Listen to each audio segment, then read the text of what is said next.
My name was something else before they gave me a number.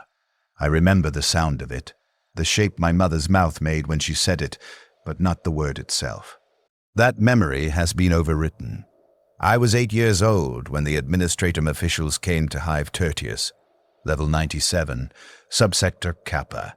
They came with food.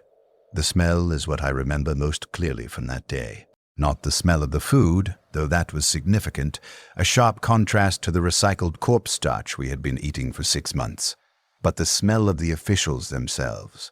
They smelled clean. Soap. Actual soap. Not the caustic chemical wash we used in the communal hygiene stations. Their uniforms were pressed. Their boots were polished. They stood in our habitation block, which smelled of human waste and fungal growth, and 10,000 people pressed into a space designed for 3,000, and they did not cover their faces. They had respirators, but they did not use them. This was a performance. They wanted us to see that they could tolerate our conditions without protection. The senior official spoke through a Vox amplifier. His voice echoed off the corroded metal walls. He said the God Emperor required soldiers. He said there was a regiment forming, the 93rd Carcassan Rifles, and they needed recruits. He said any family who volunteered a child between the ages of 8 and 12 would receive immediate food allocation. 100 kilograms of protein paste, 50 kilograms of carbohydrate box, 20 liters of potable water. Enough to feed a family of 5 for 4 months. My mother looked at me. I was the youngest of 3 brothers. My oldest brother was 14, already working in the recycle plants, contributing to the family income. My middle brother was 11, too old for the recruitment. I was 8, expendable in calculation, essential in transaction. My mother's face showed nothing. She had learned not to show anything years ago. Emotion was a luxury, and we possessed no luxuries. She volunteered me. I do not blame her for this. The mathematics were clear. 1 child in exchange for 4 months of food was a transaction that favored family survival, 3 people eating adequately versus 4 people starving. I understood this even at 8 years old. We all understood mathematics in the lower hive. Mathematics determined who lived and who died. The officials took 47 children from our habitation block that day. I remember counting them as we lined up. We were processed through a medical scanning station set up in the main corridor. Height, weight, visual acuity, limb functionality. The scanner rejected 11 children. Malnutrition damage too severe. Genetic defects incompatible with military service. Chronic illness requiring ongoing medical intervention. Those children were sent back to their families. No food allocation.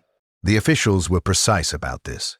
Only acceptable recruits generated compensation. I passed the scan. My medical readout was acceptable. Malnutrition present, but correctable. No genetic defects, no chronic conditions. I was viable raw material. The official marked my forehead with a blue chemical stamp and moved me to the acceptance line. My mother received a data slate confirming the transaction. She could collect the food allocation from the distribution center within 48 hours. She looked at me one final time. I expected her to say something, but she did not. There was nothing to say. The transaction was complete. They loaded us into transport trucks. 36 children total from our habitation block. The trucks were military grade, enclosed cargo compartments with bench seating along both sides. The compartment smelled of disinfectant and metal. We sat in silence for the first hour. Then one of the younger children began to cry. He was small, perhaps 7 years old, but tall enough to pass the height requirement. The officials had not checked biological age, only physical dimensions. One of the older children told him to stop crying. The boy could not stop. His crying became louder, more desperate. An official opened the compartment from the front and looked at us. He did not speak. He simply looked at the crying child for 30 seconds, then closed the compartment again. The boy stopped crying immediately. We all understood the implication. Disruption would not be tolerated. We had been purchased. We were resources now, not children. The transport took us to a training facility outside the hive. I had never been outside the hive before. When they opened the compartment, the light was wrong. Too bright, too white. The sky was grey with industrial pollution, but compared to the artificial lighting of level 97, it seemed impossibly vast. I could not see walls. The absence of walls created a physical sensation in my chest, something like fear, but sharper. The facility was a collection of prefabricated structures arranged in a grid pattern: barracks, training grounds, medical station, administrative building, ammunition depot. Everything was the same color, a gray-green that matched the sky. There were no decorations, no variation, just function expressed through architecture. They separated us into groups of 12. Each group was assigned to a barracks. My group consisted of children from different habitation blocks, different levels. I did not know any of them. This was intentional. They were eliminating existing social structures, preparing us for integration into new hierarchies. The barracks was a single room with 12 bunks, 6 along each wall. Each bunk had a thin mattress, 1 blanket, and a storage compartment underneath. We were issued uniforms, grey fatigues, boots, undergarments, all in sizes approximately matching our measurements. We were told to change immediately. Our civilian clothing was collected and incinerated. We watched the smoke from the incinerator through the barracks window. The last physical connection to our previous existence reduced to ash in 14 minutes. The first instructor entered at 0600 the next morning. He was a veteran guardsman, identifiable by the augmetic replacing his left arm and the scar tissue covering 40% of his face. He told us his name was Drill Instructor Varak. He told us we would address him as instructor. He told us we would speak only when given permission. He told us we would obey all commands immediately and without question. He told us the failure rate for juvenile recruits was 63%. He told us this was acceptable. He told us the Emperor required soldiers, not children, and if we could not become soldiers, we would be recycled into useful materials. Training began immediately. Physical conditioning first. We ran. The facility had a running track, a 3-kilometer loop around the perimeter.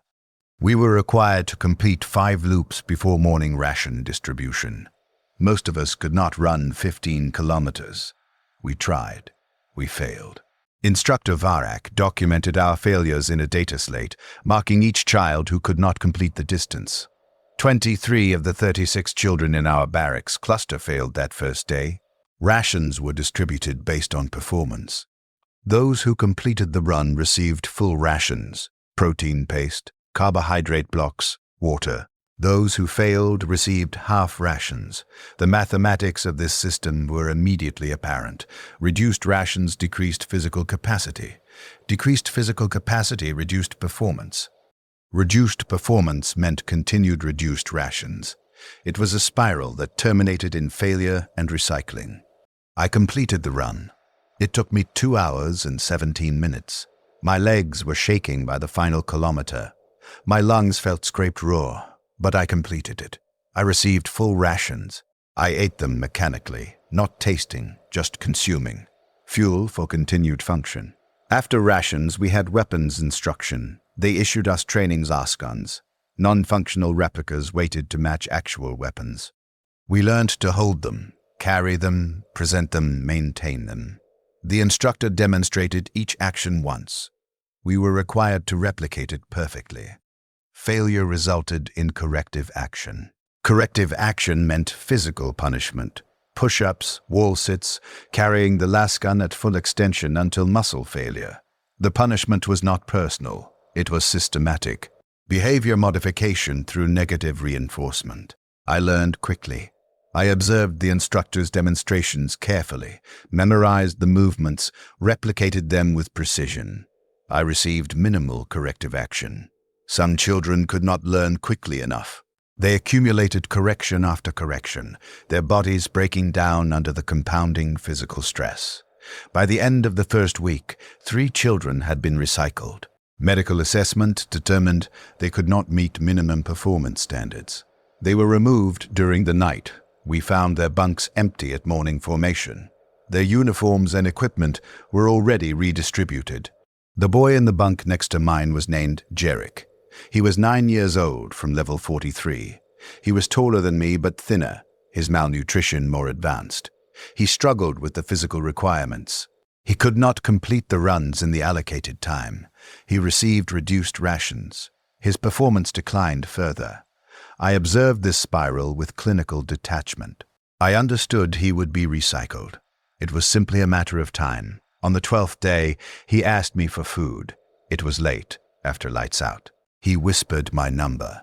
They had assigned us numbers on the first day. Mine was Recruit 377, and asked if I had any rations I could share. I had saved a quarter of my carbohydrate block from dinner.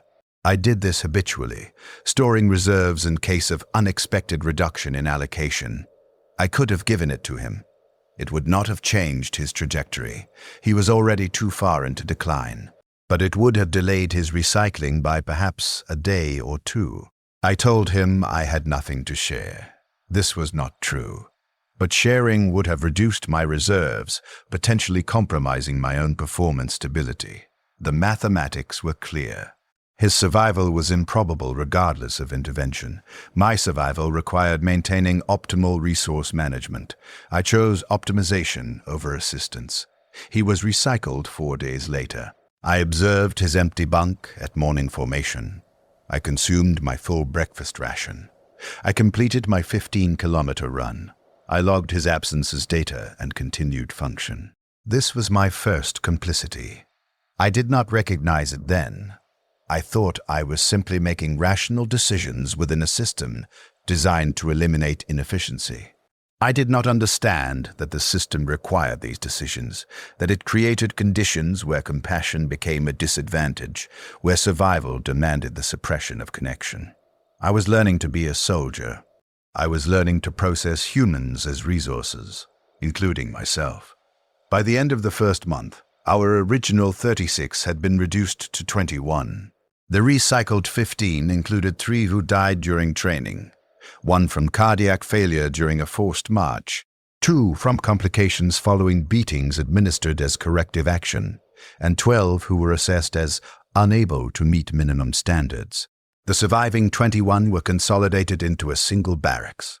We were the viable candidates. We had demonstrated the capacity to absorb conditioning. Training intensity increased. We transitioned from non-functional training lasguns to actual weapons. Live fire exercises, moving target practice, squad coordination drills. The lasguns were standard Cantrail pattern, manufacturer grade, nothing specialized or enhanced. They were heavier than the training replicas. My arms shook the first day I carried one for the full training period. By the second week, I no longer noticed the weight. They taught us to kill at range first. Targets were human-shaped silhouettes at 50, 100, 200 meters. We were taught sight alignment, trigger control, breath regulation. We fired thousands of rounds. My shoulder bruised from the lasgun's recoil, the bruise deepening to purple-black before my body adapted, and the bruising stopped occurring. Then they taught us to kill at close range. Bayonet drills. We attached the blades to our lasguns and practiced the movements. Thrust, withdraw, thrust, withdraw. The rhythm became automatic. The instructor brought in target dummies, human-shaped forms filled with synthetic material that approximated flesh density. We practiced until the movements required no thought. Muscle memory replacing conscious decision. I was proficient at this. My small size was an advantage in close combat, lower center of gravity, faster movement, smaller target profile. The instructor noted this in his assessment logs. I was assigned additional close combat training. I learned to use the bayonet not just in the standard thrusting attack, but in slashing patterns, in defensive configurations, in grappling techniques where the weapon became a lever to break joints and crush throats. One boy in my barracks, Recruit 234, could not manage the close combat training. He was large for his age, strong in terms of raw physical power, but he lacked speed. More significantly, he lacked the ability to commit to violence. He would hesitate at the moment of strike, some remaining fragment of his previous conditioning preventing full execution. The instructor observed this hesitation and attempted to correct it through escalating pressure. More drills, more aggressive timing requirements, physical punishment for any manifestation of hesitation. It did not work. 2, 3, 4 could not eliminate the hesitation. On the 47th day of training, during a live drill where we were required to bayonet target dummies in rapid succession, he froze completely. He stood facing the dummy with his weapon raised, unable to complete the thrust. The instructor gave him 30 seconds to execute. He could not. The instructor marked him for recycling. That night, 2, 3, 4 attempted to escape. He left the barracks after lights out and tried to reach the facility perimeter. The perimeter was monitored by automated systems. He was detected within 3 minutes. Guards brought him back. The entire recruit population was assembled in the training ground at 0200 hours. We stood in formation in the dark while they brought 2, 3, 4 to the front. Instructor Varak explained that escape attempts were treasonous action against the God Emperor. Treason carried 1 penalty. He ordered 2, 3, 4 to kneel. The boy was crying, his face illuminated by the training ground floodlights, tears leaving tracks through the dirt on his cheeks. Varak drew his sidearm, a standard pattern bolt pistol, and shot him once in the back of the head. The sound was massive, echoing off the prefabricated buildings. 234's body fell forward. Blood spread across the training ground surface, black in the floodlights. We were required to stand at attention for 2 hours, looking at the body.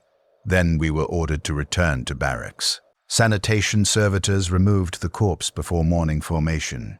The blood remained, a dark stain that persisted for weeks until it finally faded. We assembled for formation on that stain every morning. No one commented on it. We had learned not to comment. Training continued. Months passed, the seasons changed, though this was barely noticeable inside the facility. Summer brought heat that made the barracks oppressive at night. Winter brought cold that penetrated the inadequate insulation. We adapted to both. The human body is remarkably capable of adaptation when denial is not an option. I turned 9 years old during the winter cycle. I did not celebrate. The concept of celebrating a birthday had become foreign. Age was simply a data point, relevant only for tracking physical development milestones. I was taller now, more muscular, my body responding to the increased nutrition and physical conditioning. I no longer looked like a child from the lower hive. I looked like something being constructed, something with purpose. The other recruits had changed similarly. We were becoming uniform. Our individual characteristics were diminishing, replaced by the standardized physicality of soldiers.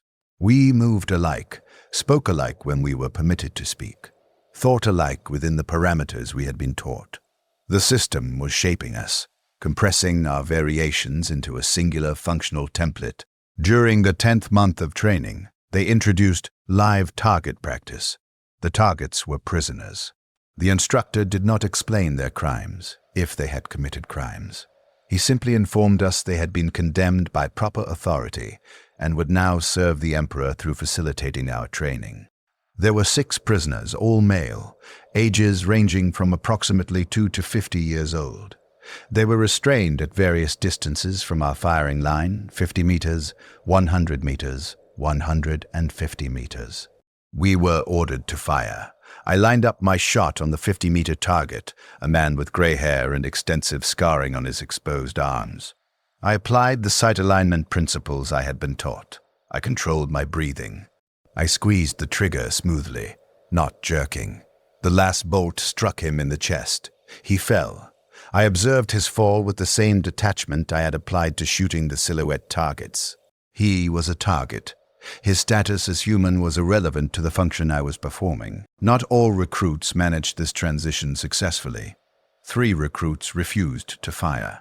They were removed immediately, not even returned to barracks.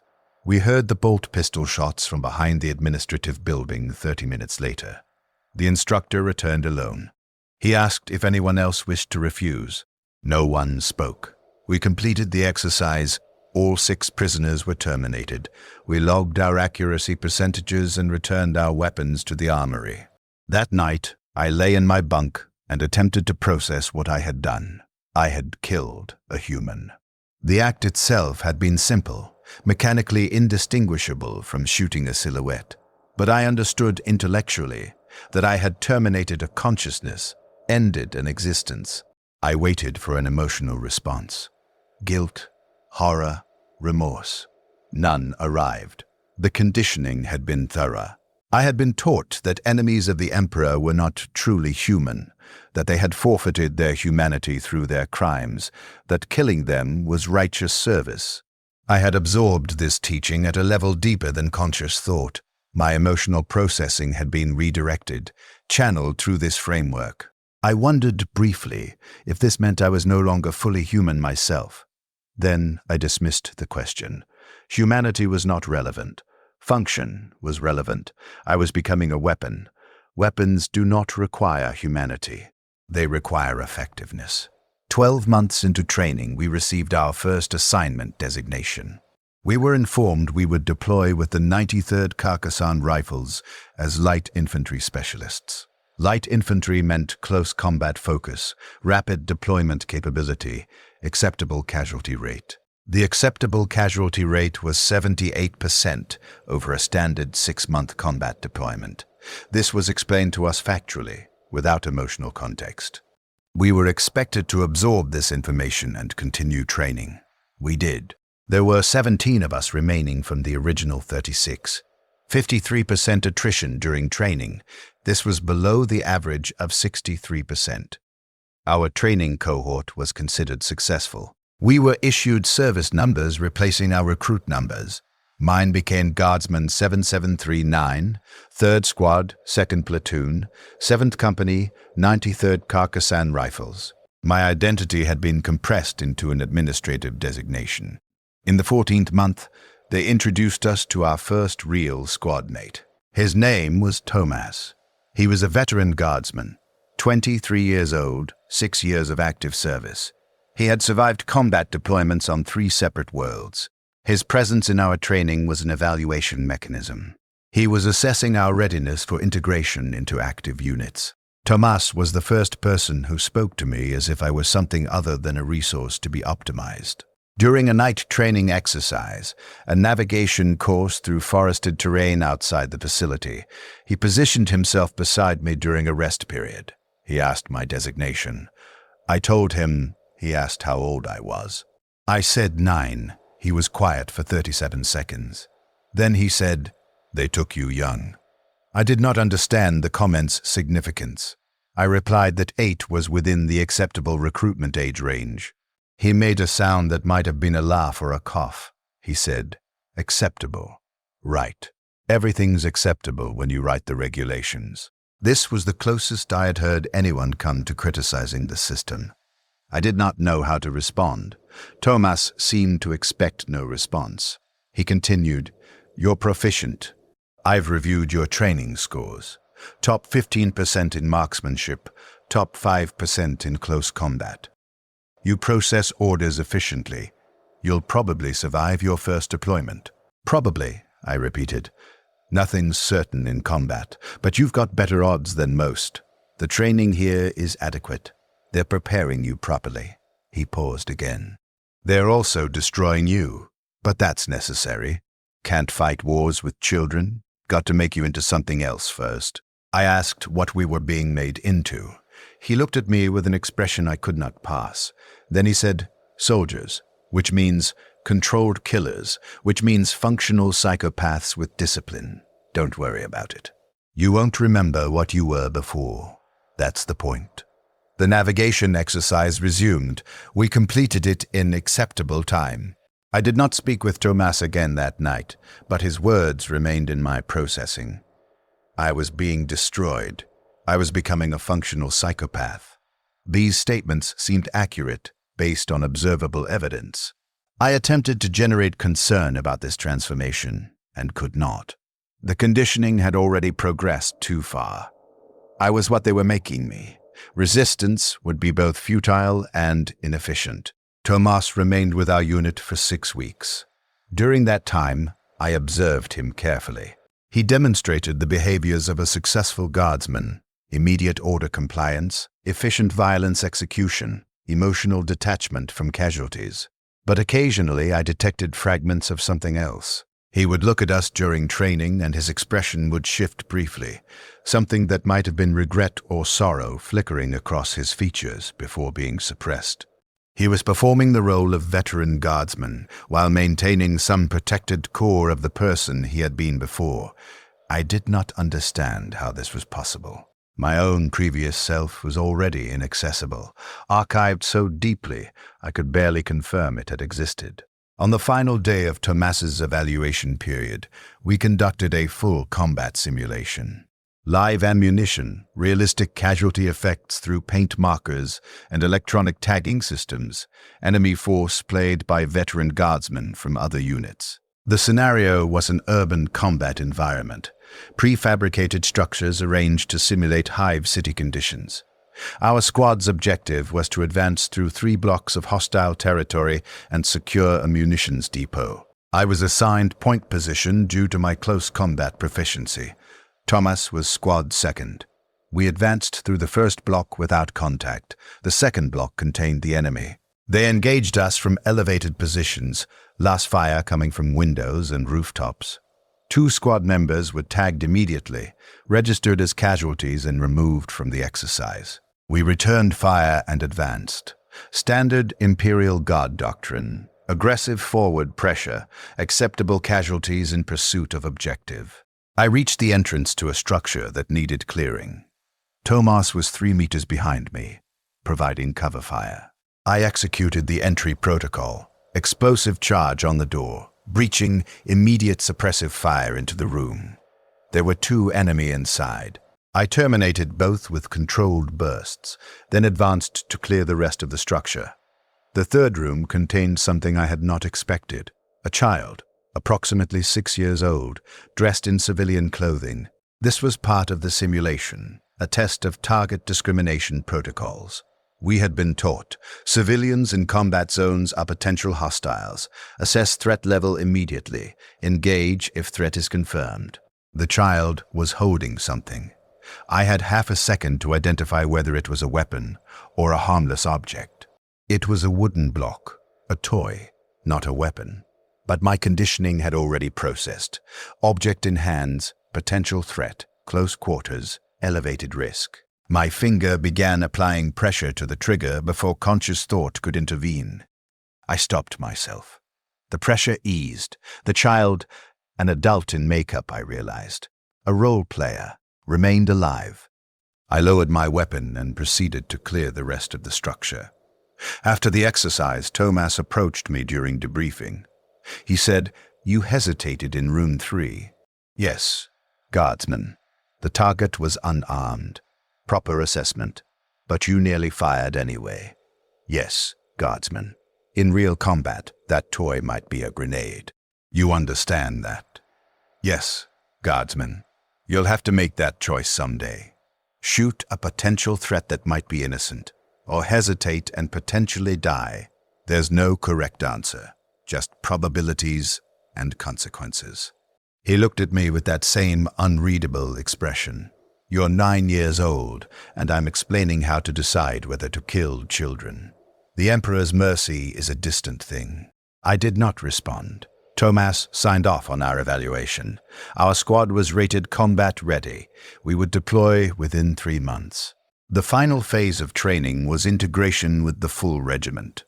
We were transported to a staging facility where the entire 93rd Carcassan Rifles was assembling. Thousands of guardsmen, hundreds of vehicles, full artillery support, logistics corps, medical battalions, commissariat attachments. We were an insignificant component of this vast mechanism. My entire training cohort, 17 child soldiers, represented less than 0.03% of the regiment's total strength. We were barely a rounding error in the casualty projections, but we were useful. Child soldiers possessed advantages in specific combat scenarios. Smaller profiles made us harder targets. Adults underestimated us. which could be exploited. We could navigate terrain that larger soldiers struggled with. We were expendable enough to assign high-risk operations without significant resource loss calculations. The Munitorum had calculated our utility and determined it exceeded our cost. We were worth the investment of 14 months of training. We deployed aboard a troop transport, a massive vessel designed to move tens of thousands of soldiers between war zones. I had never been in space before. The sensation of leaving planetary gravity was disorienting, a wrongness in my inner ear that persisted for 2 days until my body adapted. The transport's interior was cramped, soldiers packed into berthing compartments that barely provided space to lie down. The air was recycled, tasting of oil and unwashed humanity. The noise was constant. Engines, ventilation, the sounds of thousands of people existing in confined space. We were in transit for 17 days. During that time, I observed the full spectrum of the regiment. Veterans with decades of service, their bodies modified by augmetics and scar tissue, their expressions permanently locked in the 1,000-meter stare of those who had seen too much. Mid-career soldiers, competent and professional, moving through their duties with practiced efficiency. New recruits, standard recruitment age of 16 to 18, still carrying fragments of civilian identity that would be ground away over their first deployment. And us, the child soldiers, we drew attention. Veterans would look at us with expressions that ranged from pity to approval to nothing at all. No one spoke to us directly. We were an anomaly, officially sanctioned but socially isolated. Thomas found me during the transit. He was assigned to a different company, but managed to locate me during a mess period. He sat across from me in the crowded mess hall and said, "Your first deployment is Hadrix Prime. Industrial world, orc infestation, standard pacification operation." "Understood, guardsman. Orcs are straightforward enemies. They charge, you shoot them. Keep shooting until they stop moving. They're tough, so you'll need multiple hits for reliable termination. Aim for the head if possible, center mass if not. They'll have numbers, but we'll have artillery and air support." He paused. "Your squad will probably be assigned forward reconnaissance. Small profile advantage. You'll see combat early." "Understood, guardsman." He looked at me for a long moment. Then he said, "You're not scared." This was accurate. I felt no fear regarding the coming deployment. I attempted to identify what I did feel and could not. Anticipation, perhaps, curiosity about how the training would translate to actual combat, but not fear. Fear required valuing your own survival above mission completion. I had been conditioned to process my survival as secondary to objective achievement. Thomas said, "You should be scared. Fear keeps you alert, keeps you from taking unnecessary risks." He leaned forward slightly.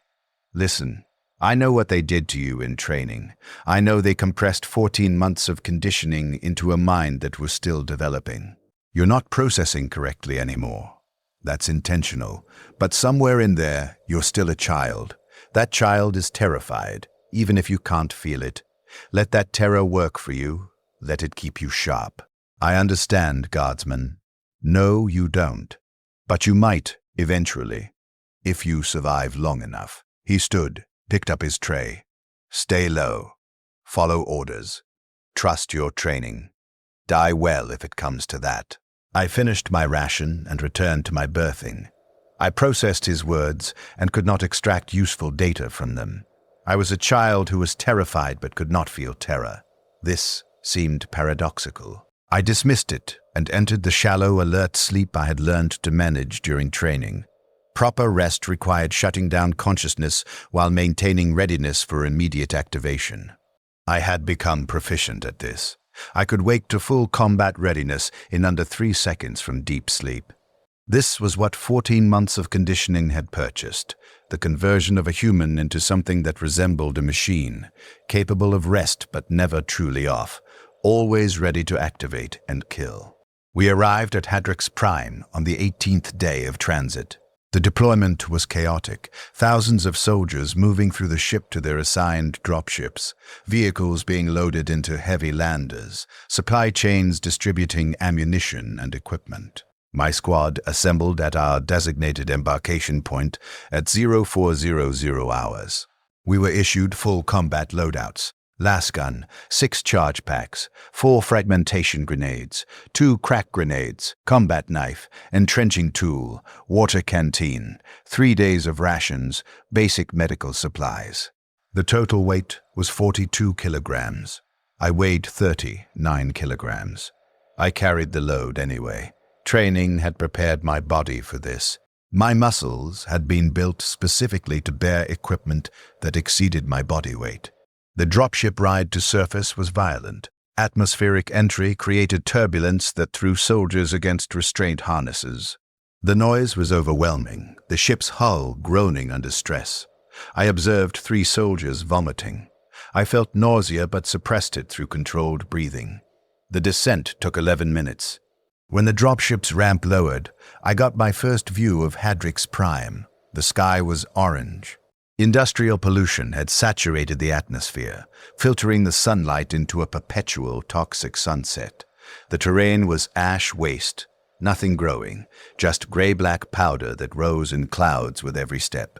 In the distance, I could see the hive city we were assigned to pacify, a massive structure rising kilometers into the polluted sky, its surface covered in orc glyphs and crude fortifications.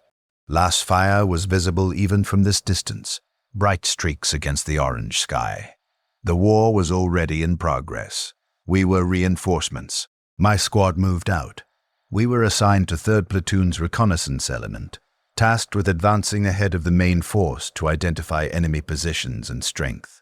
Our squad leader was Sergeant Hallen, a veteran with 4 years' service and augmetic replacements for his left eye and right hand.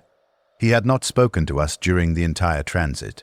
Now, on the surface, preparing to advance into hostile territory, he looked at our squad and said, "You're children. That's irrelevant. You've been trained. You'll fight. You'll probably die. Do it in a way that provides useful intelligence before you're terminated." Any questions? No one spoke. Harlan nodded and signaled advance. We moved toward the hive city at standard patrol spacing, 5 meters between soldiers, weapons at ready position. I was 3rd in the formation. The ash powder muffled our footsteps. The only sounds were breathing, equipment rustling, and the distant war. We advanced 3 kilometers before we encountered the enemy. They came from our left flank, a group of 12 orcs, smaller ones that I would later learn were called Gretchen. They were approximately my height but broader, with green skin and crude weapons. They saw us simultaneously with our detection of them. Both groups reacted. They charged. We opened fire. I acquired my target, a Gretchen carrying a crude projectile weapon. I fired 3 shots in rapid succession. The first missed high. The second struck its shoulder, burning through the flesh. The third hit its head. The Gretchen fell. I acquired a second target. Fired again. It went down. The engagement lasted 23 seconds. All 12 Gretchen were terminated. This was my first kill. An actual enemy, not a training target, not a condemned prisoner. I had ended a life that was attempting to end mine. I waited for the emotional response that should accompany this milestone. None came. The conditioning had been thorough. I felt nothing except slight satisfaction that my marksmanship scores had translated accurately to combat performance. Sergeant Hallen ordered us to continue advance. We moved forward, leaving the Gretchen bodies behind. I did not look back at them. They were irrelevant now. No longer threats, just biological matter decaying in ash. My attention was forward, scanning for the next threat. We engaged enemy forces 4 more times that day. The contacts escalated in intensity. The second engagement was against 20 Gretchen and 2 full-sized orcs. We took our first casualty there, one of the older recruits hit by orc projectile fire, the crude bullet tearing through his abdomen. He fell screaming. The medical assessment was immediate, non-survivable without evacuation. Evacuation not viable during active combat. Holland shot him. Mercy kill, preventing enemy capture. We continued advance. By nightfall, our squad of 12 had been reduced to 9. 3 terminated, all older recruits. The child soldiers in the squad, there were 4 of us, remained functional. We were harder targets, faster, more adaptable to the chaos. The training had been designed for this. We were purpose-built for high-intensity infantry combat. Tomas had been right. I saw him during the first night's position holding. His company was adjacent to ours in the siege line we were establishing around the Hive City. He looked at me across the defensive position and nodded once. I returned the gesture. No words were necessary. I had survived day 1. The casualty statistics said I had a 37% chance of surviving day 2. These odds were acceptable. I cleaned my lasgun, consumed my ration, and entered combat sleep. Tomorrow would bring more killing. I was ready for it. I had been made ready. That was all I was now. Ready. The siege of Hadrix Prime lasted 147 days. I was 9 years old when it began. I was 10 when it ended. I aged 1 year across 5 months of continuous combat. The measurement feels inadequate. I aged in ways that chronology cannot track. The pattern of combat became routine within the first week. Dawn advance, enemy contact, engagement, casualty processing, position consolidation, night defense, sleep in shifts. Repeat. The specifics varied. Different terrain, different enemy concentrations, different casualties, but the structure remained constant. War is repetitive. This was not something they taught us in training, but it was perhaps the most significant lesson combat provided. Horror becomes mundane when it repeats sufficiently. By day 17, our original squad of 12 had been reduced to 5. The replacements came in groups. Fresh recruits from the staging area, their uniforms still clean, their expressions still showing fragments of individual personality.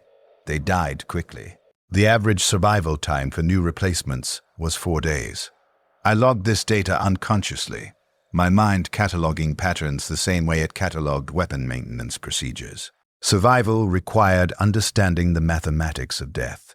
The child soldiers survived disproportionately. Of the 4 children in my original squad, 3 remained functional on day 17.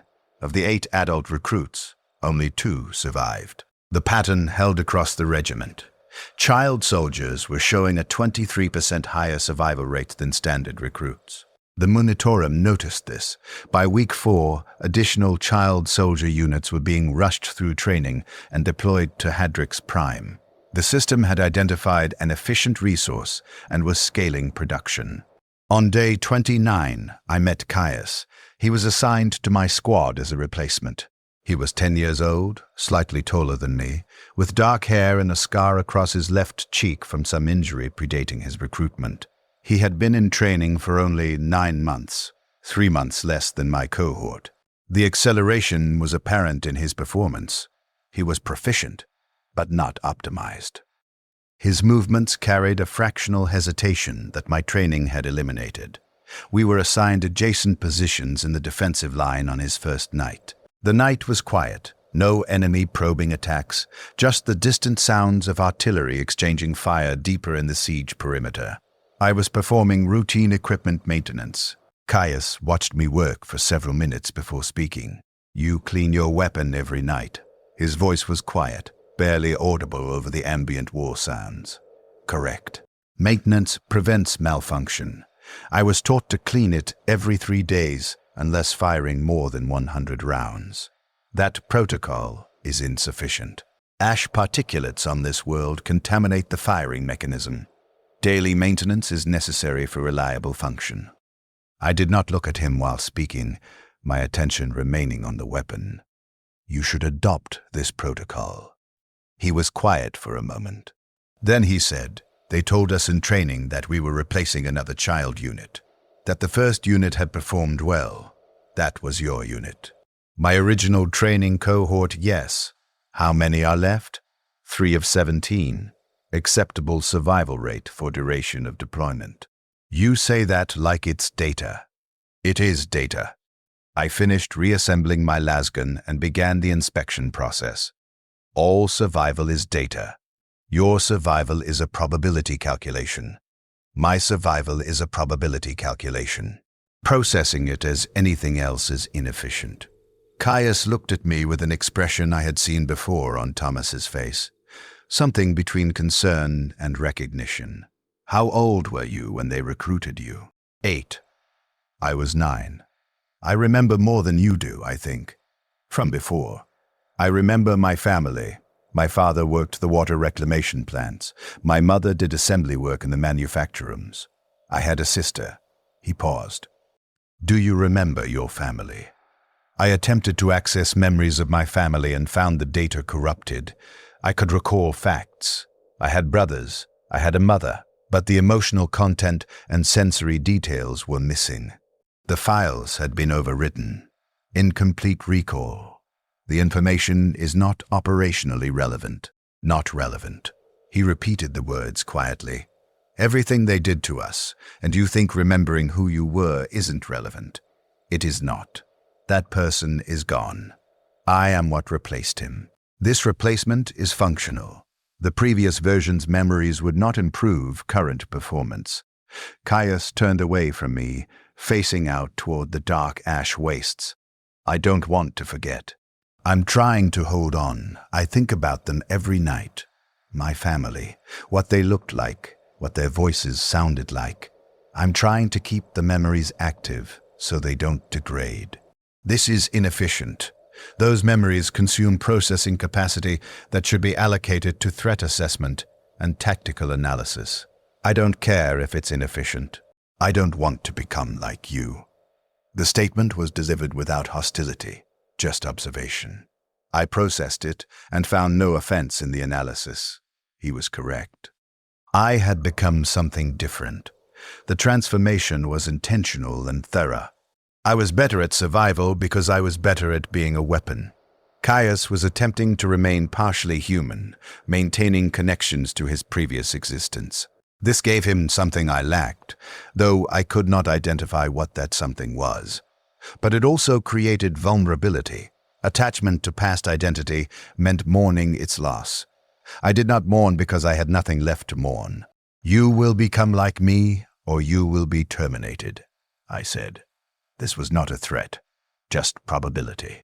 Maintaining inefficient emotional processing reduces combat effectiveness. Reduced effectiveness decreases survival probability. You are choosing to be less functional.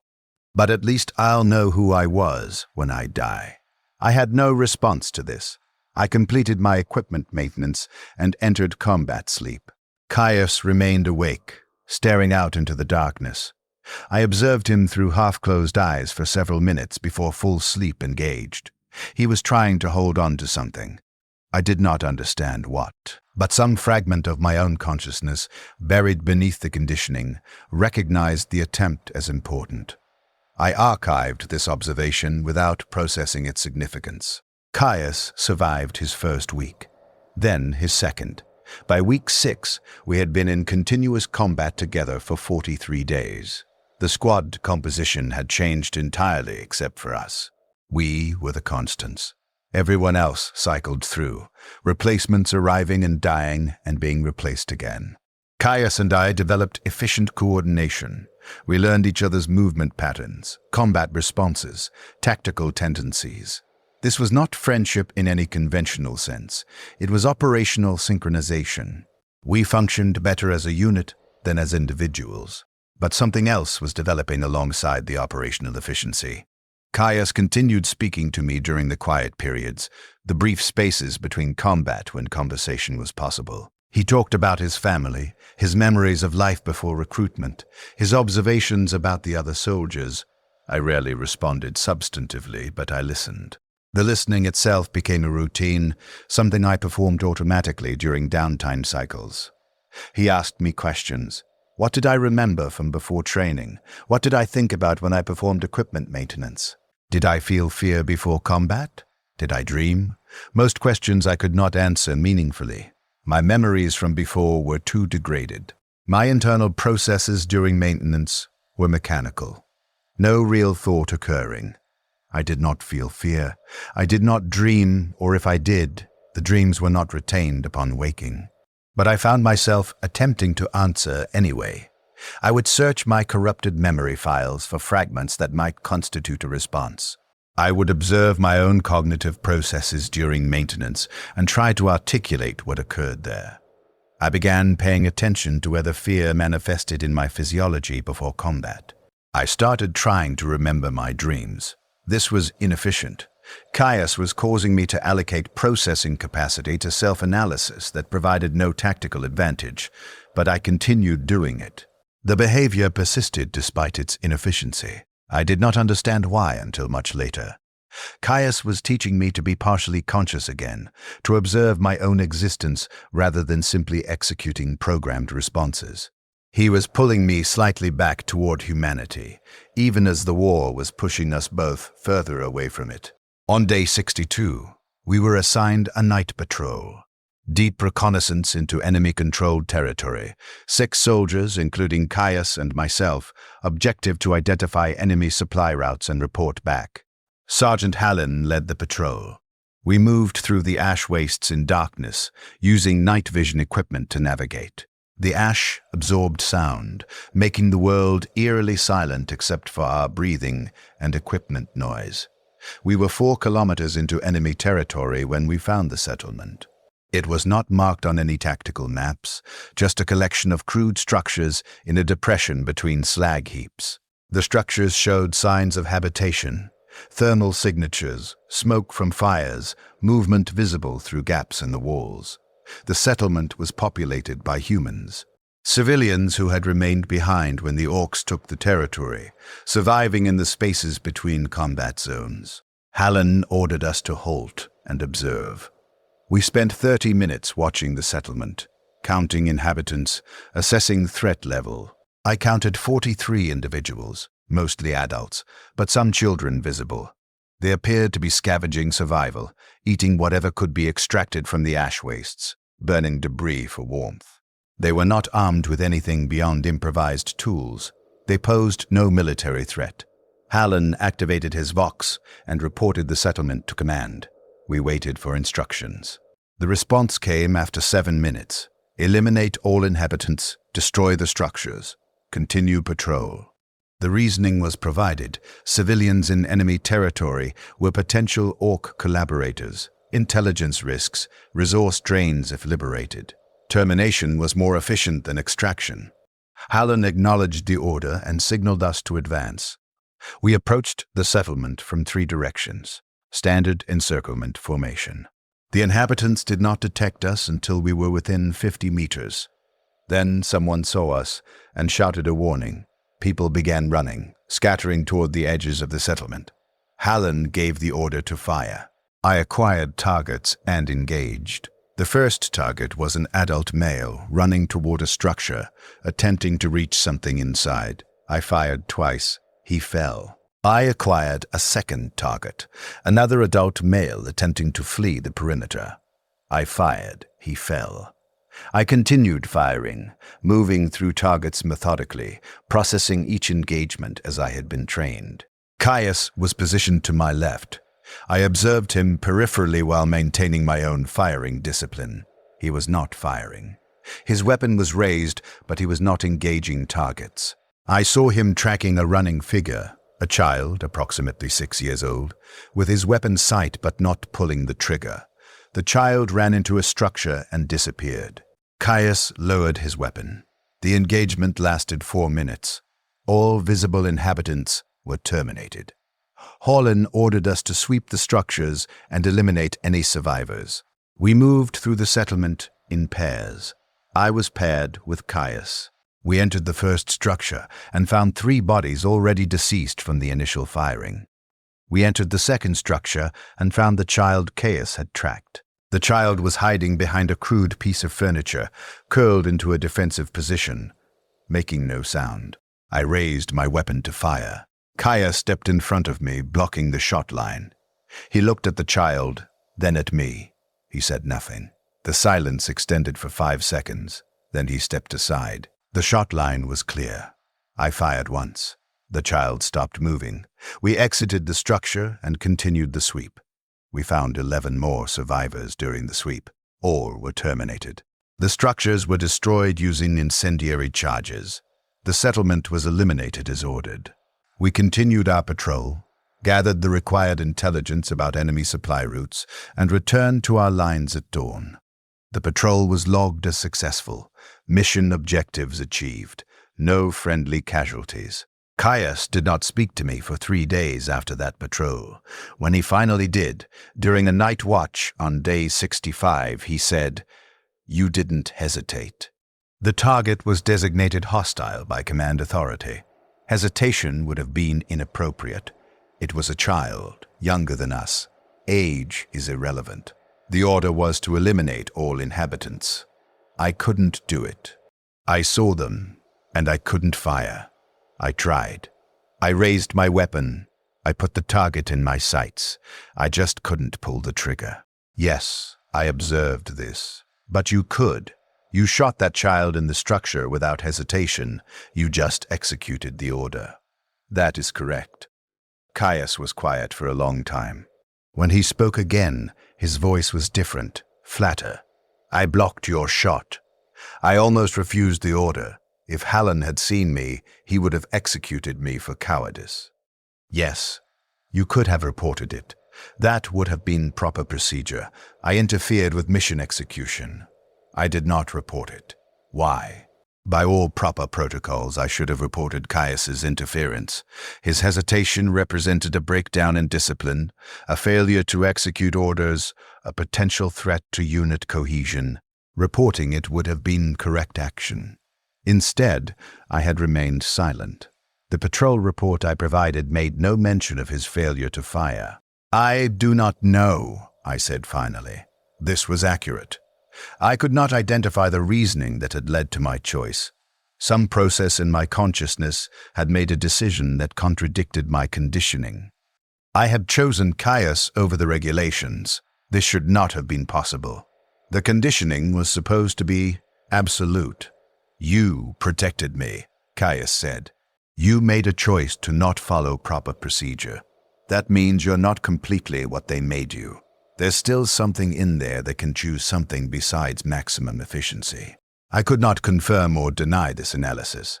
The evidence suggested he was correct, but I could not access the mechanism that had generated the choice. It existed in some layer of my consciousness that remained opaque to direct observation. I remember my sister, Caius said. She was 6 years old, same age as that child in the structure. I used to watch her sometimes when my mother was working late shifts. I would make sure she ate, make sure she got to the communal education sessions.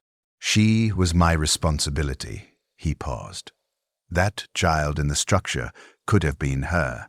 If the recruiters had come a year later, if my mother had volunteered her instead of me, that could have been my sister we were ordered to kill. But it was not your sister. It was an unidentified civilian in enemy territory. Does that matter? A 6-year-old child is a 6-year-old child.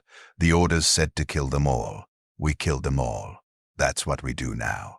We kill whoever we're told to kill. Children, civilians, anyone. As long as there's an order, we execute it. That is our function. Doesn't it bother you? I searched for the emotional response he was suggesting should exist, and found nothing. The child's death did not bother me. None of the deaths bothered me. They were all simply tasks completed, objectives achieved, functions executed. The conditioning had not left room for moral processing of my actions. I existed in a space beyond morality, where only efficiency and compliance had meaning.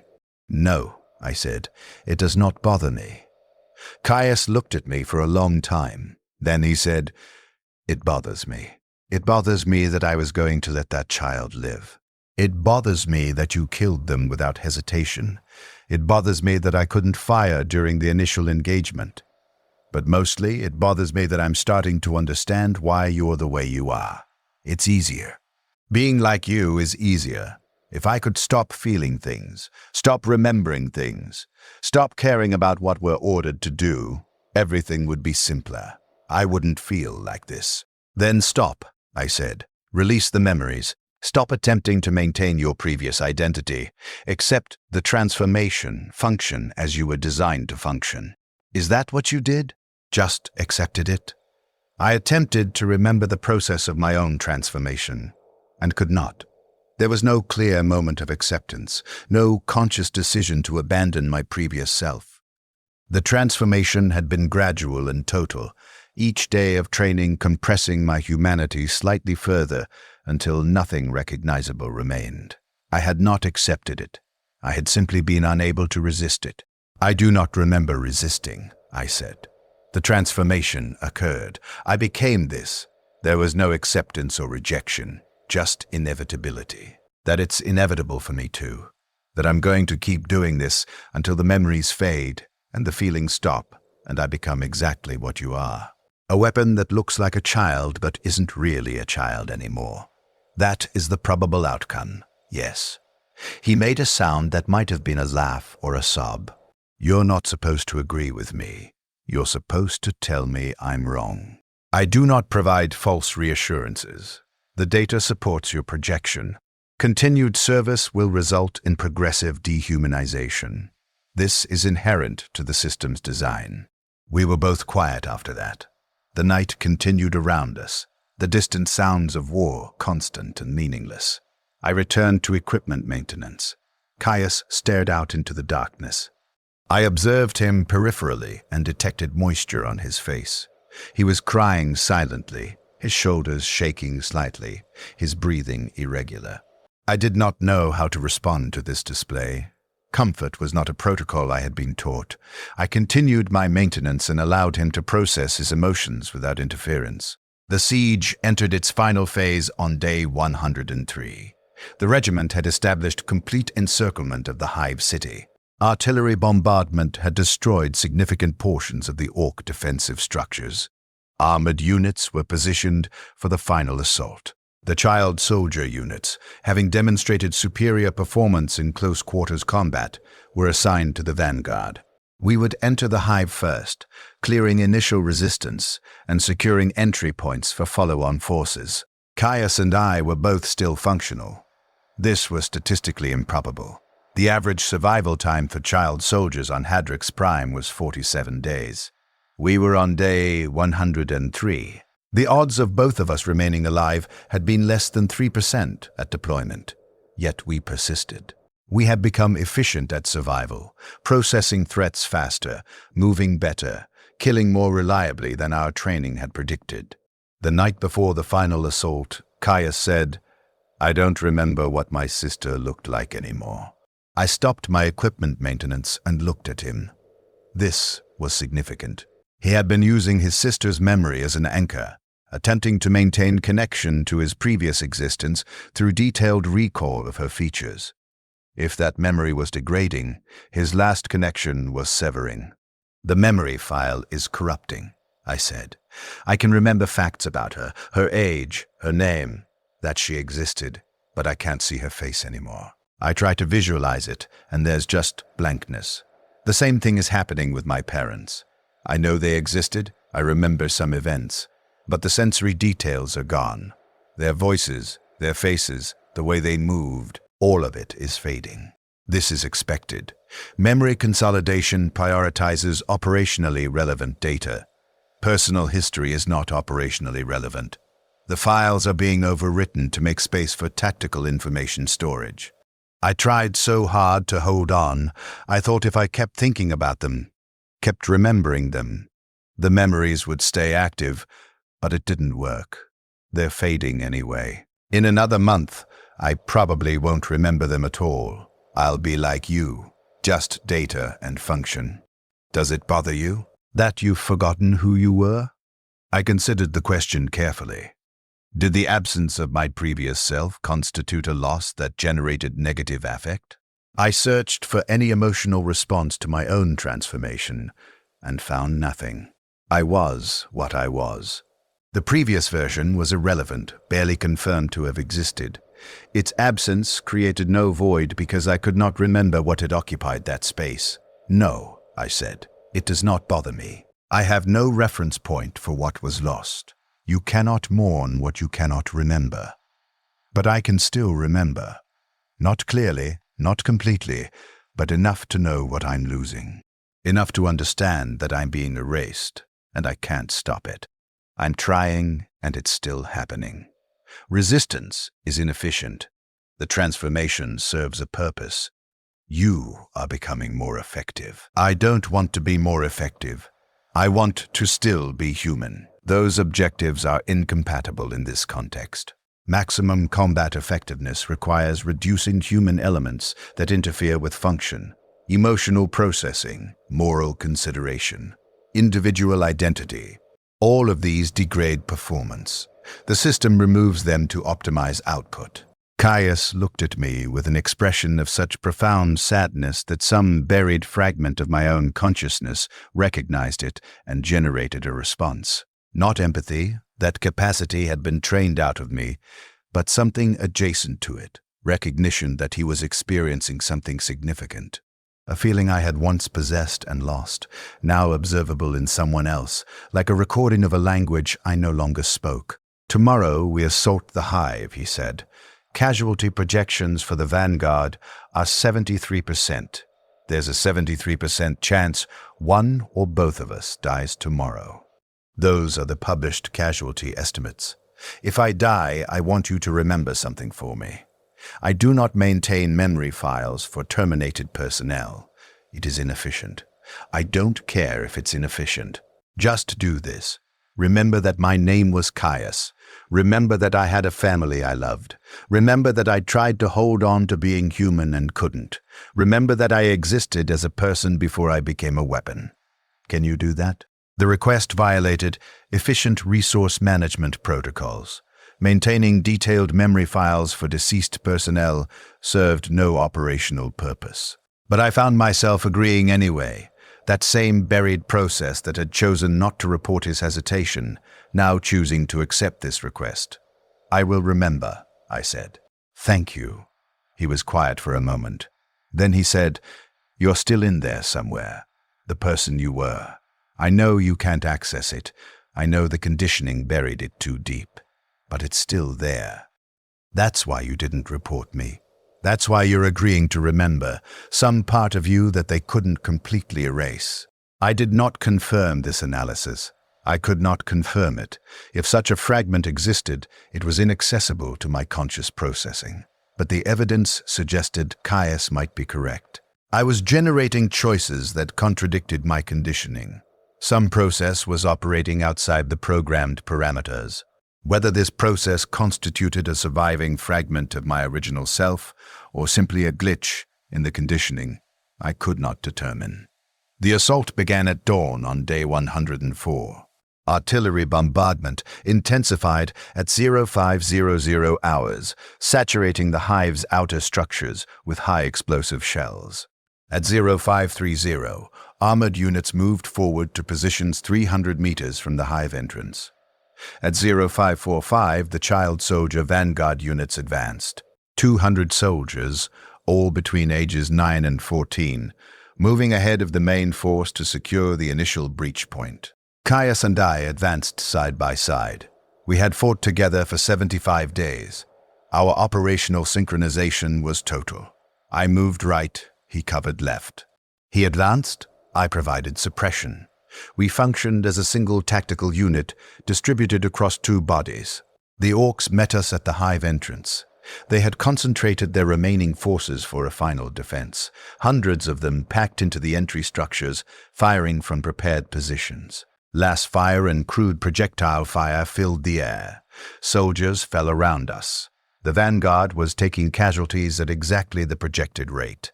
73% would die. The mathematics were proving accurate.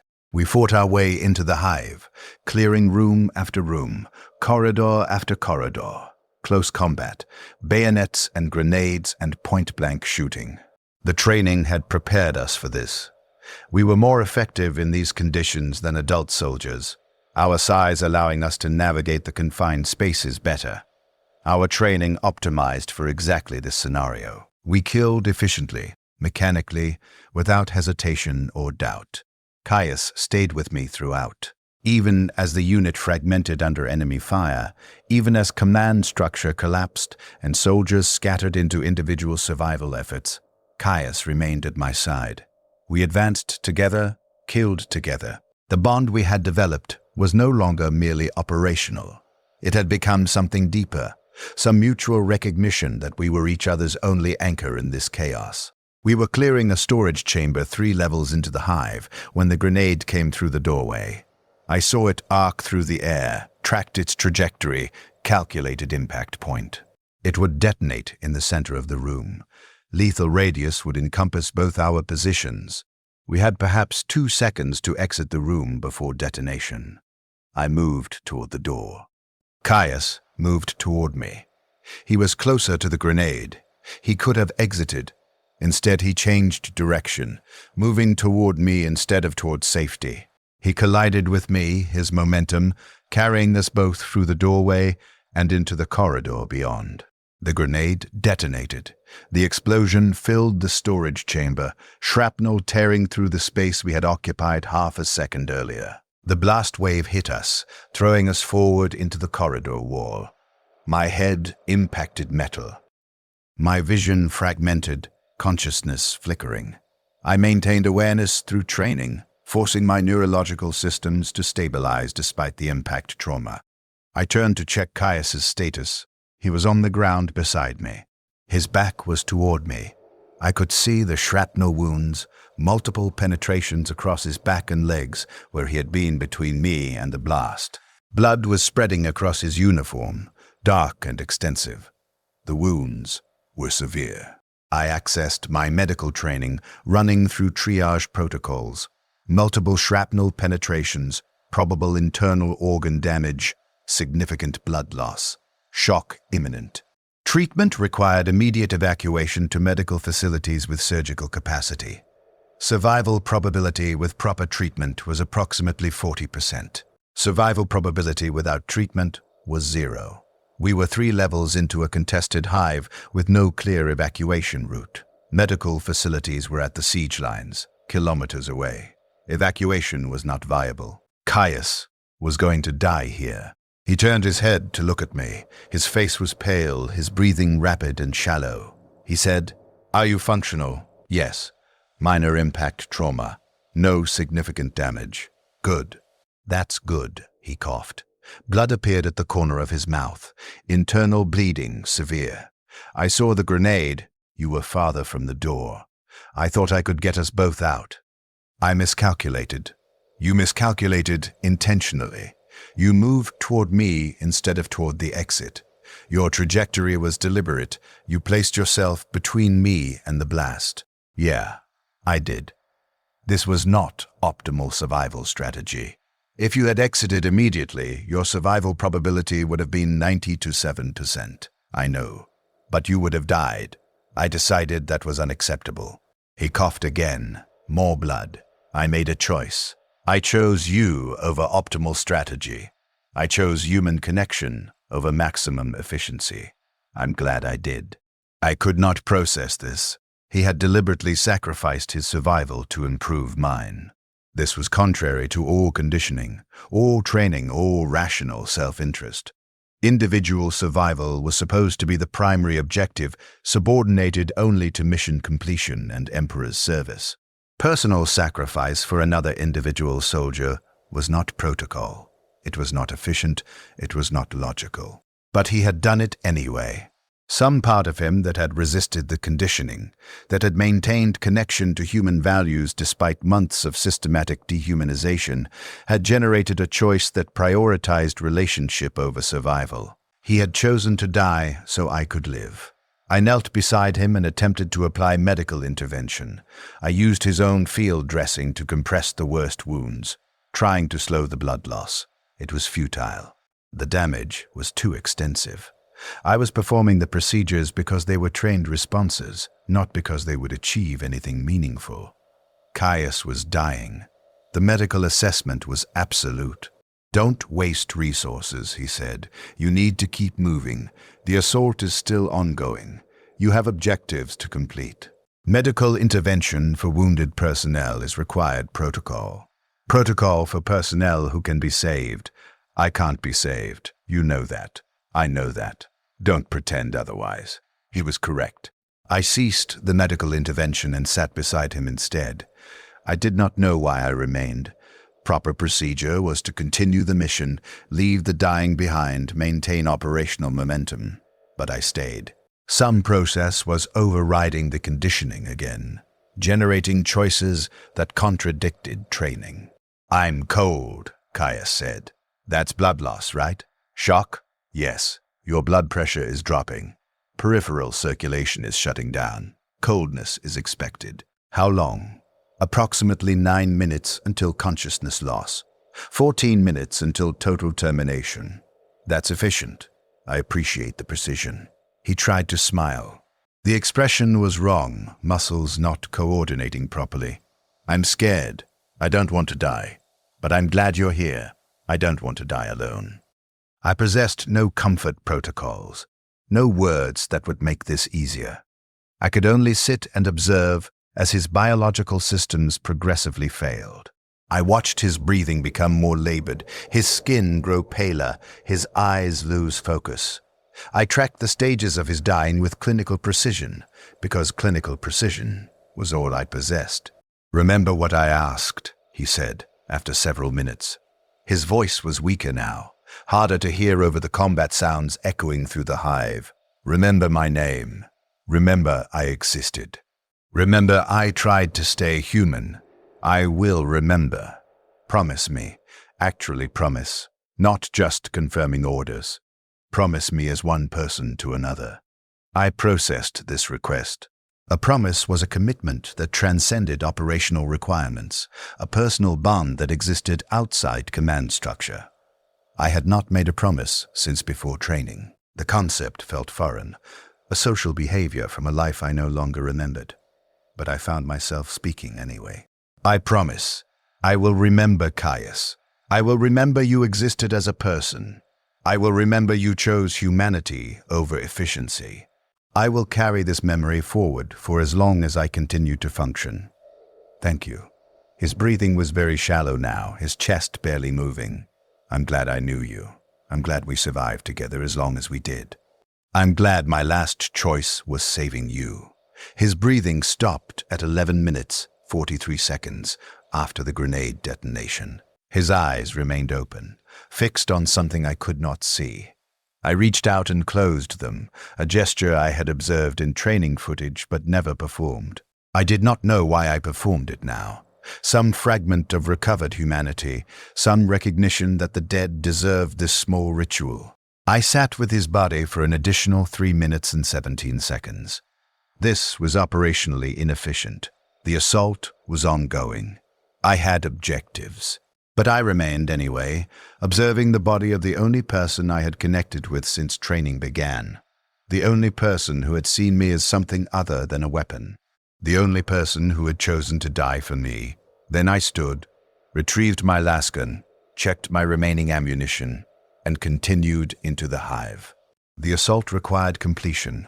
Caius's death would be logged in the casualty reports, his body retrieved by sanitation units after the combat concluded, his service record archived in the Munitorum's vast databases. He would become a data point, one of the 73%, a statistic confirming the accuracy of casualty projections. But I carried something else, the memory he had asked me to preserve.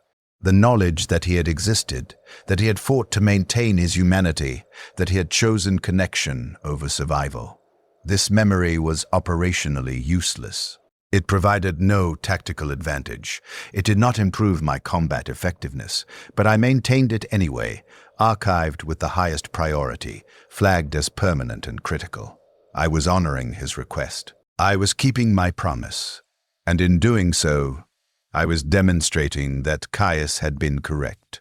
Some fragment of the person I had been before training remained accessible, buried beneath conditioning but not completely erased.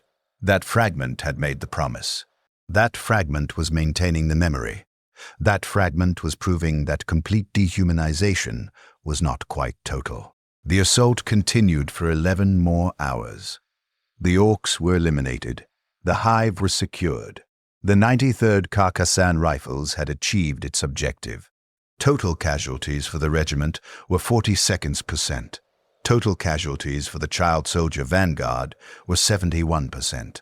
close to projected rates the mathematics had held. I was evacuated with the other survivors. We were transported back to the staging facility, processed through medical screening, issued new equipment to replace damaged gear. I was assessed as fully functional, no significant injuries, ready for immediate redeployment. The assessment was correct. I was functional. My body had sustained minimal damage. My psychological state was not evaluated because psychological damage was not tracked for child soldiers. We were assumed to be beyond trauma, our conditioning sufficient to prevent standard stress responses. I was promoted. The Munitorum had noticed my survival rate and combat effectiveness. I was designated squad leader, given authority over 11 other child soldiers. This was recognition of competence. I had optimized survival. I had killed efficiently. I had demonstrated value exceeding my resource cost. The system was rewarding this. I served for 9 more years. Between ages 10 and 19, I participated in 14 separate campaigns across 11 different worlds. I was promoted 4 more times, eventually reaching the rank of junior lieutenant, commanding a full platoon of child soldiers. My survival became statistically impossible, probability declining towards 0 with each additional deployment, yet I persisted. I learned the mathematics of war more completely than any other lesson. I became excellent at killing.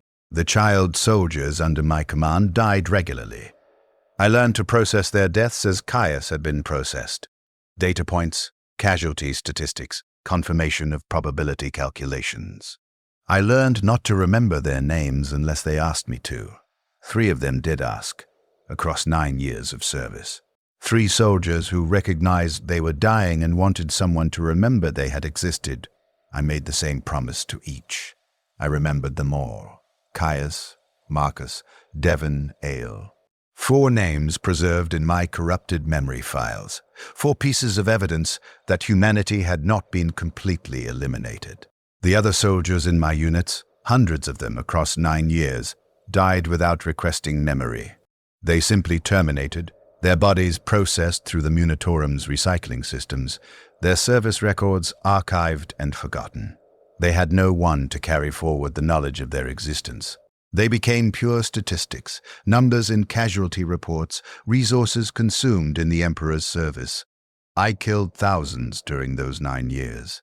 The exact count was logged in my service record, 2,743 confirmed terminations.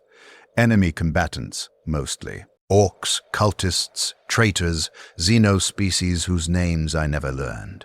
But also civilians when ordered, also retreating allies when they became liabilities, also wounded soldiers when evacuation was not viable. I killed whoever I was ordered to kill, whenever I was ordered to kill them. The conditioning was total. My efficiency was absolute. I turned 19 on a battlefield whose designation I have forgotten. I was statistically ancient for a child soldier, far beyond the average death age of 16. My survival was an outlier, an anomaly in the Munitorum's projections, but I had not survived intact. 9 years of continuous combat had degraded me in ways medical scans could not measure.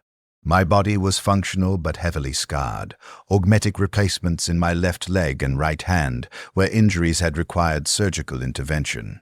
My mind was a collection of trauma responses and conditioning protocols, barely identifiable as human consciousness. I still remembered Caius. I still kept my promise. But the memory was corrupted now. Details fading, his face becoming indistinct. I could remember facts about him, his age, his attempt to maintain humanity, his choice to save me. But the emotional content was mostly gone. I processed his memory the way I processed everything else, as data, archived and categorized, stripped of the meaning it once carried. On my 19th birthday, I was rotated out of combat deployment. The Munitorum had determined I had exceeded useful service life. Child soldiers were designed for short-term, high-intensity deployment, not extended service. By 19, I was too old for the child soldier role, but too damaged for integration into standard guard units. My psychological conditioning was too specialized, my combat responses too extreme. I had been optimized for one purpose and was now obsolete for that purpose. They assigned me to training duty. I would process the next generation of child soldiers, teaching them what I had learned, converting them into weapons as I had been converted. The system was closing its cycle. The victims became instruments. I would perpetuate what had been done to me. I accepted this assignment because I had no capacity to refuse. I was part of the system now. I existed to serve its function. If that function was producing more child soldiers to feed into the war machine, I would perform that function efficiently. I have been training child soldiers for 6 years. I am 25 now, ancient by the standards of my profession. I have processed 417 children through the training program. 263 survived training. 154 died or were recycled. Of the 263 who survived, 209 have been deployed. 173 are confirmed dead. 36 remain active in combat deployments. The casualty mathematics hold. The system functions as designed. I see chaos in every recruit. I see the ones who try to hold on to their humanity, who attempt to remember their families, who resist the conditioning even as it systematically crushes them. I see the moment when they break, when the memories fade, when they stop being children and become weapons. I am the instrument of this transformation. I am efficient at it. My training cohorts show higher survival rates and better combat effectiveness than the average. The Munitorum has recognized my competence. I am valuable to the system. I hate what I am. This is the only emotional response I have retained across 17 years of conditioning and service. I hate that I am good at destroying children. I hate that I perpetuate the cycle that destroyed me. I hate that I cannot stop, because stopping would be inefficient, would be refusal of orders, would be treason requiring termination. I am trapped in the system I serve, unable to escape, unable even to want escape with sufficient intensity to generate action. I remember Caius. I remember Marcus. I remember Devon. I remember Ale. I remember the promise I made to preserve their existence as more than statistics. But the memory is corrupted, the emotional weight fading, the significance diminishing with each passing year. Eventually, I will forget them entirely. The last fragments of my humanity will be overwritten, replaced with training protocols and casualty mathematics. I will become fully what they made me. A machine that processes children into soldiers, that converts human potential into ammunition for the Imperium's endless wars. This is testimony. This is witness. I was a child from Hive Tertius, level 97, subsector Kappa. I had a mother and brothers whose faces I cannot remember. I was recruited at age 8 in exchange for food allocation. I was trained for 14 months. I was deployed at age 9. I survived 17 years of service that should have killed me. I became a weapon, then became a creator of weapons. I am what the Imperium makes when it needs soldiers desperately enough to consume its children. The families received their food. The children received death or transformation into something that makes death preferable. The system benefited from efficient resource conversion. Everyone gained something except the children. But the children's gain or loss is not factored into the mathematics. We are renewable resources, continuously produced by desperate families, continuously processed through training, continuously deployed until termination or obsolescence. The cycle is eternal. I am part of it. I perpetuate it. I cannot stop it. Caius asked me to remember he existed as a person before he became a weapon. I have done this for 17 years. But I am forgetting. The memory is degrading. Soon it will be gone entirely, and Caius will be only a name in a casualty report, indistinguishable from the thousands of other child soldiers who have died serving the God Emperor's endless hunger. This recording is my final attempt to preserve what he asked me to preserve. I am speaking it into a data recorder, archiving it in permanent storage, because my biological memory is failing. When I forget, this recording will remain. Someone, perhaps, will access it. Someone will know that Caius existed, that he tried to maintain his humanity, that he chose to die saving another child soldier, that he mattered beyond his utility to the war machine. This is what the Imperium costs. This is what remains when you process children through training designed to eliminate everything except their capacity for violence. This is what I have become. This is what I have made others become.